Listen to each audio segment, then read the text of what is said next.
In March 1982, a handful of scrap metal merchants and soldiers from Argentina landed in the remote South Atlantic island of South Georgia.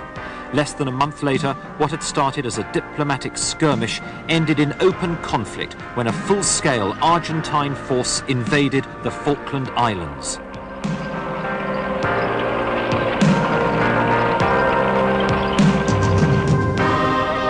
Immediately, Britain began to assemble the biggest military task force since the Second World War. A fleet of more than 100 ships. Even luxury liners were commandeered from civilian cruises.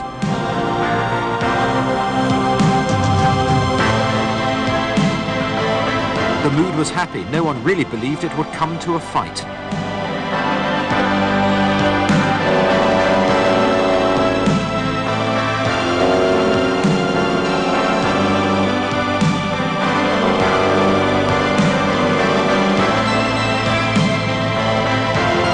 Just in case, on the long voyage south, the men prepared themselves, target practice and fitness training. The Argentine leader, General Galtieri, had liberated the Malvinas after 150 years of British rule. South Georgia was soon back in British hands, but it was clear that Argentina would not give up more without a real fight. The first major casualty of the war was the Argentine ship, the Belgrano. She was torpedoed and sunk. 360 died.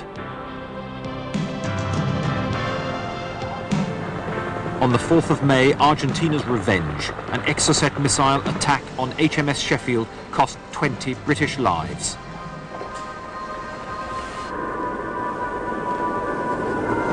The first main British landing on the islands was in San Carlos water on the 21st of May. Incredibly, they were given 9 precious hours to establish a bridgehead before the first Argentine airstrike. The stretch of water became known as Bomb Alley.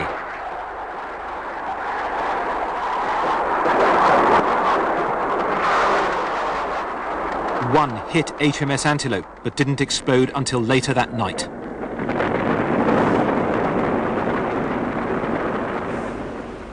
Just over a week later, the parachute regiment took Goose Green. The young Argentine conscripts looked relieved it was all over.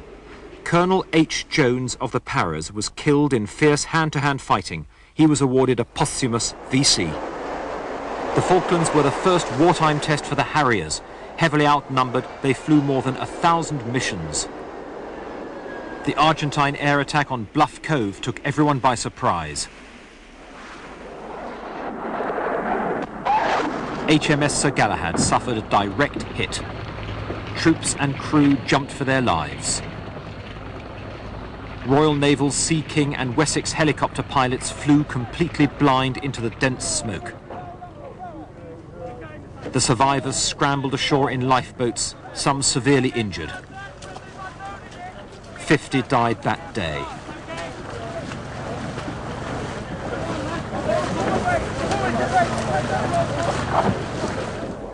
Then came the main assault on Port Stanley. British forces had marched, yomping they called it, 70 miles across country to take the town. The news spread across the islands that the town had fallen. There is a white flag flying over Stanley. Very marvellous. General Jeremy Moore, commander of the British Land Forces, apologised to the islanders for taking so long to come. Formal surrender was on the 14th of June. It had cost 255 British lives, 777 Argentine lives. But the homecoming would never be forgotten.